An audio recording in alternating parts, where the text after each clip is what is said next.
The smartest thing you can do is to stay away from Terence. That's the smartest thing. You're a legendary promoter. I like that. You're a legendary promoter. I like it. Mike goes great. I am the boogeyman. I am the boogeyman. What is next for Terence? I am the boogeyman. I am the boogeyman. I am the boogeyman. No. I'm the He can't be the boogeyman if I'm chasing him. I'm the dog of the division. I'm the boogeyman. You can't be the boogeyman if I'm chasing you. Well, according to sources, we might very well have Spence versus Crawford. And we might even have a date tied to it. I believe it's October 29th, perhaps. Not official yet. But with that being said, that's still huge. That's the closest thing we've had to that so far with Spence and Crawford. That's the fight everybody wants to see. An amazing fight on paper. A true 50-50 fight.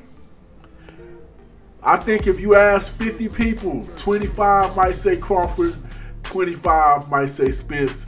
To me, it's just a matter of your preference.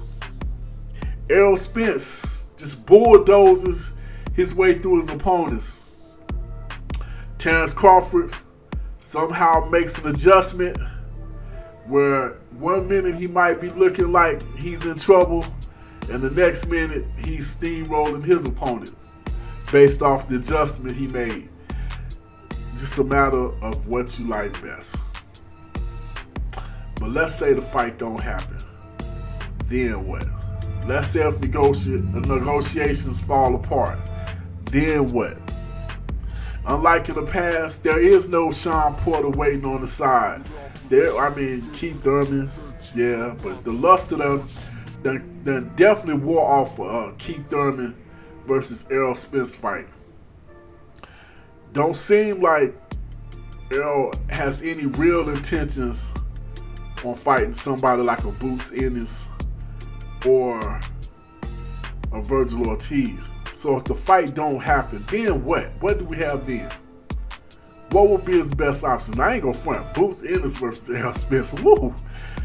That might be more intriguing than him and Terence Crawford. Maybe. But it's an offer out there that might be even more intriguing than Ennis, Ortiz, or Terence Crawford himself. Would you like to see? Would you like to see Errol, the true Spence, go up against the Tower Inferno? Would you like to see him step in the ring with Fundora? Could you imagine the Tower Inferno versus the Truth? Oh my goodness. Now that would be an incredible matchup. And according to sources, Fundora is putting it out there. If the Bud Crawford fight don't come to fruition, he is willing to move down to 147 pounds to take on Errol, the Truth, Spence Jr. I'm going to be honest with you. That's an incredible fight.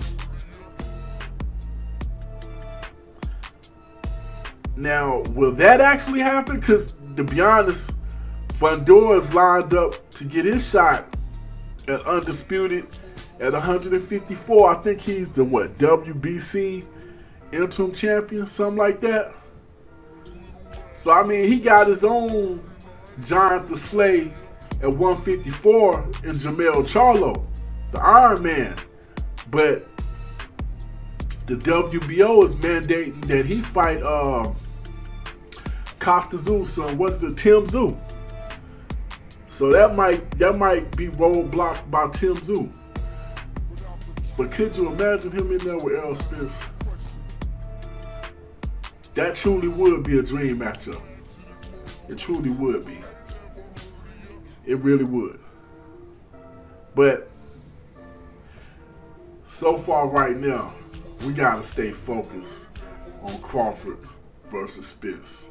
Gotta keep our eyes on the prize. Make sure that fight happens. All this other stuff can go down later.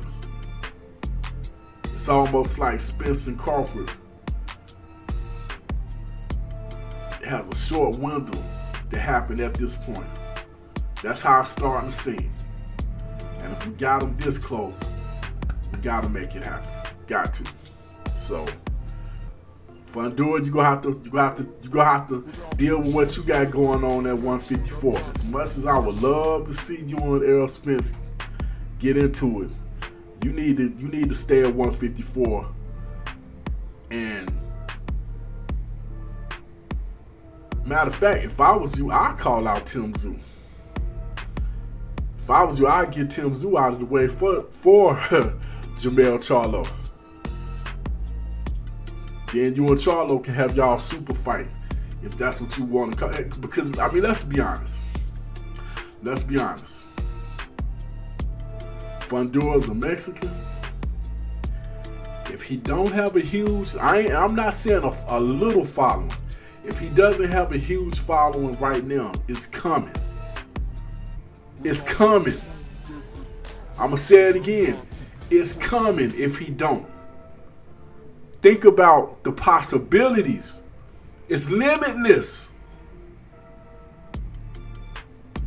You say, you want him to fight Errol Spence?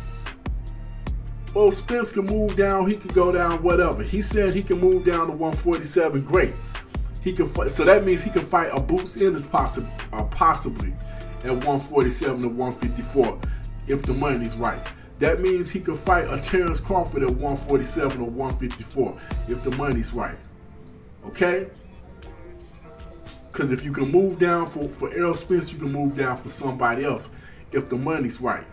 But let's not stop there. He could fight a Jermell Charlo at 154.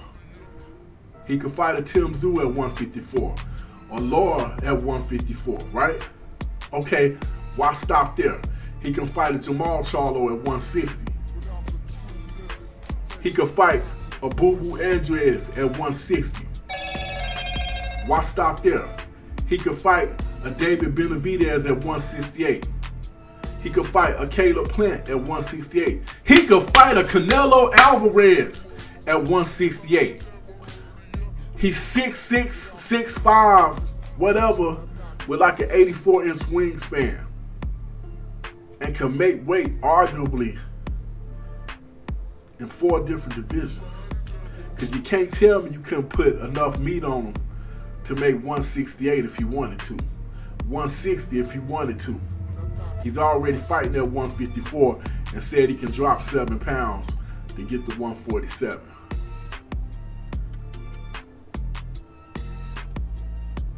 The possibilities of the matchups we could see this guy in over the next 10 years might be unprecedented.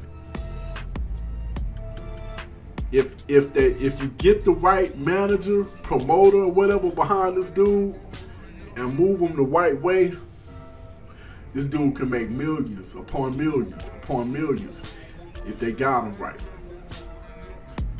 The fights are I can't help but get excited when I think about the matchups this kid could be made. Sebastian really could be in the ring with anybody from 168 to 147.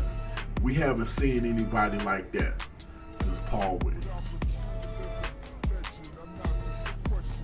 I know what Canelo's doing.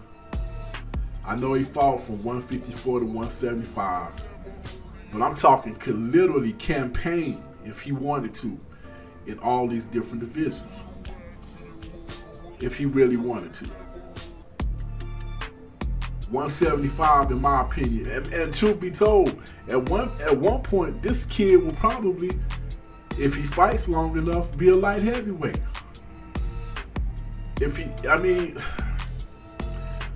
This kid one day, and I don't think it'll happen because I think he's naturally skinny. But this kid got the frame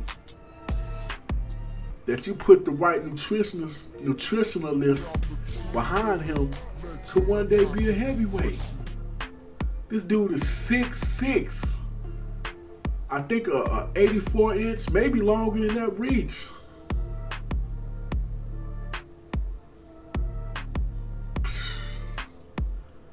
Maybe I'm just dreaming.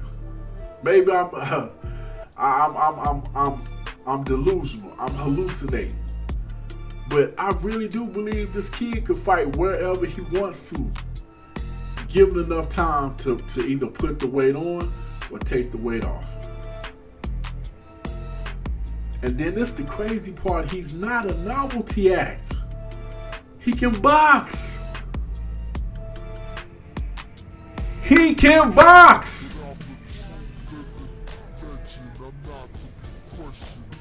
Inside or out. Matter of fact, prefers to fight on the inside.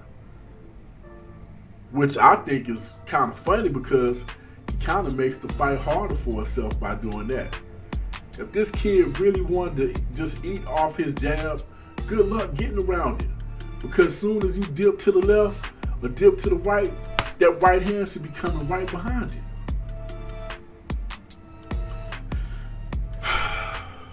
The possibilities. But right now, you're gonna have to wait for Errol Spence. We want to see him and Bud just a little too bad, but that would definitely be a great consolation prize if we could see Sebastian the Tower Inferno Fundora versus Errol the True Spence Jr. Whew. That definitely will be a mouth-watering matchup. But right now, we want Bud versus Errol. And that's pretty much all I got this here busting boxes on Fight Doctor. Hit that like button, hit that share button, hit that subscribe button, hit that notification bell. Hit me up in the comment section and let me know what you think. Would you like to see Sebastian the Tower Inferno versus Errol Spence Jr. as a consolation prize, that is, for Bud Crawford and Spence falling apart? But let's not jinx it. Hopefully that won't happen. Just something to consider. And that's pretty much all I got this here busting boxes on Fight Doctor. I am out.